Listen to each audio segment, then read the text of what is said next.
Welcome to another episode of Wood Goblin Fabrication. So I wanted to show off this new record cabinet that I built. Yes, this I made from scratch out of wood in my wood shop. This is my new record cabinet. Let me show you how it works. Since I had a few sheets of 3/4 inch plywood left over from my shop's construction, I wanted to see if I could build a record credenza out of one sheet of it. Using the guide for my circular saw, I started by cutting all of the pieces down to size. Building this guide out of plywood was one of the smartest things I did when I first got started, because it allowed me to make difficult cuts on large pieces very easily.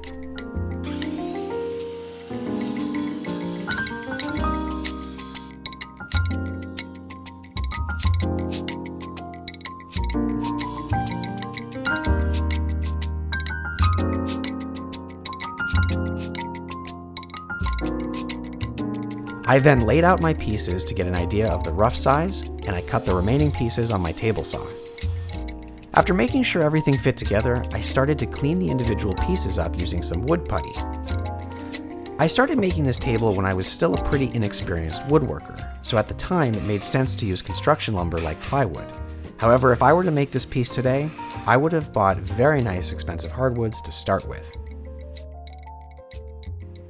After sanding and cleaning everything up, it was time to assemble the basic structure. I wanted something that felt a little mid-century, so both sides of the table saw have a 10-degree angle, which makes the piece an isosceles trapezoid. I'm using star-shaped deck screws for the assembly because the whole piece is going to be framed with a little bit of wood trim, which will eventually cover up the screws. For having never built a record cabinet before, I am pretty happy with the shape of it so far.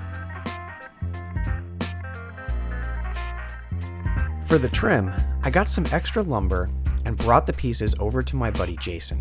He also has a shop, a planer, and was kind enough to let me use it.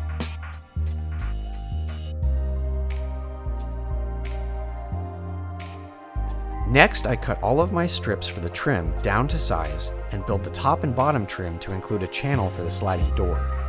I set my table saw to about 1/4 inch high, and I ran the pieces through it to create the channel.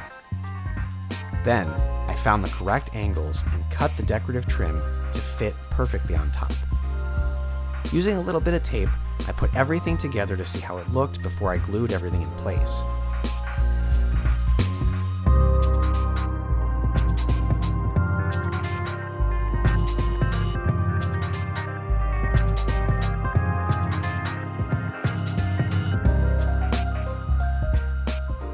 In areas where I thought the hardware might be visible, I countersank the holes and inserted some dowels to try and make it look nicer. This step proved unnecessary because the trim ended up going around the entire piece. However, by the time I learned how to do it well, I put the dowels in the front where they would be visible because of the sliding door. I then cut my 2 pieces and began the same process of adding trim around the edges.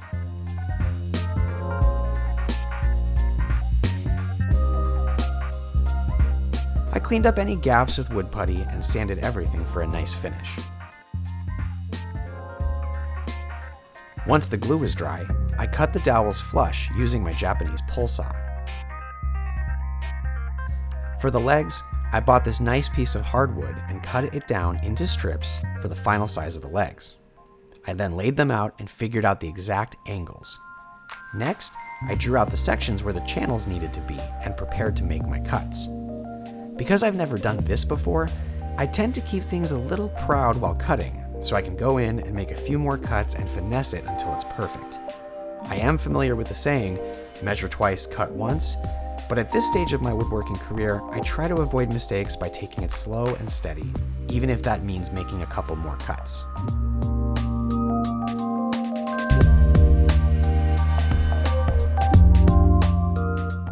I then assemble the legs and give them a quick sand. Using some glue and hardware, I assemble everything together.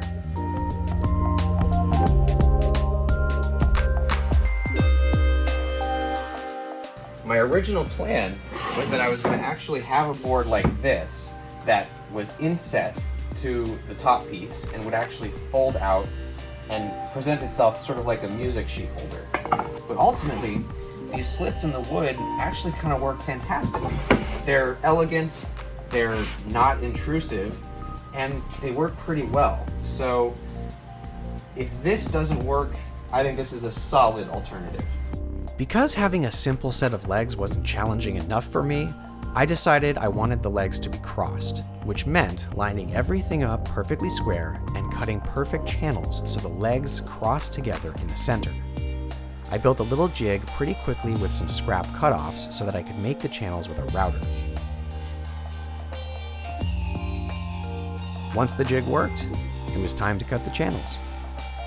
Because I only had one shot at this, I took it nice and slow, adjusting to check slightly and taking a little bit out at a time, while constantly checking my progress to see if it fits. Once the legs fit together, I decided to put my weight on it and see how strong it was.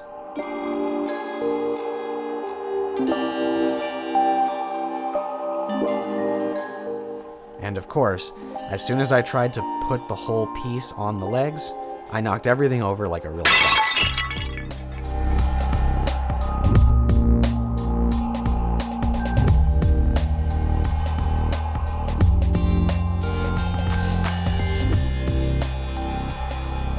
And here is the piece without any finish or stain.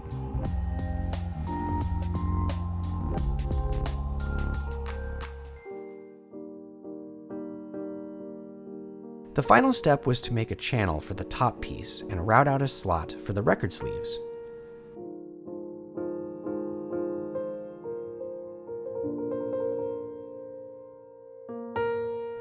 Once all of the construction was finished, it was time to stain everything.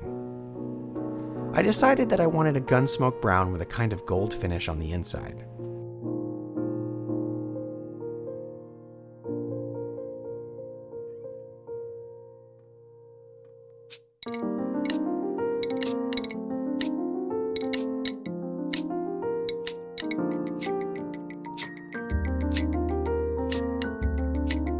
After the stain was dry, I assembled the top piece that will hold the record player in place.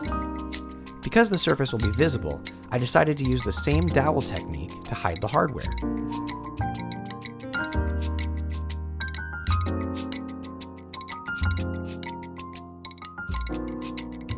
I then added a top coat finish and sealant known as armor seal. Once the entire piece was finished and protected, it was time to assemble the top door. My pal Jason came over to help me line up the hardware so that we can install this without any hassle.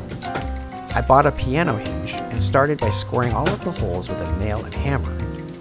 Then, the drilling and screwing in the hinge was pretty straightforward from there.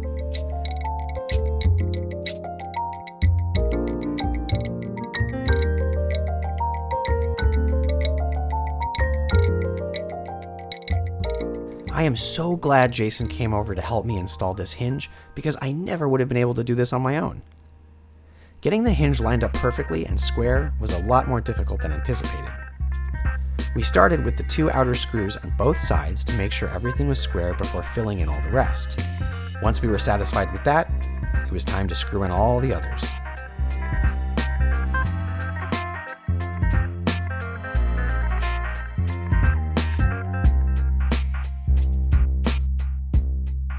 They call these hinges lid stay, and they usually come with some kind of lid support or soft close feature. But I wanted something that would stay open, so I got these 2 hinges from Rockler.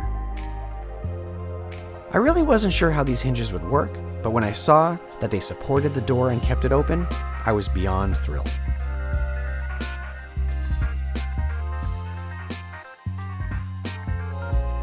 Finally, it was time to add the sliding door to the front and lock it in place with the last piece of trim.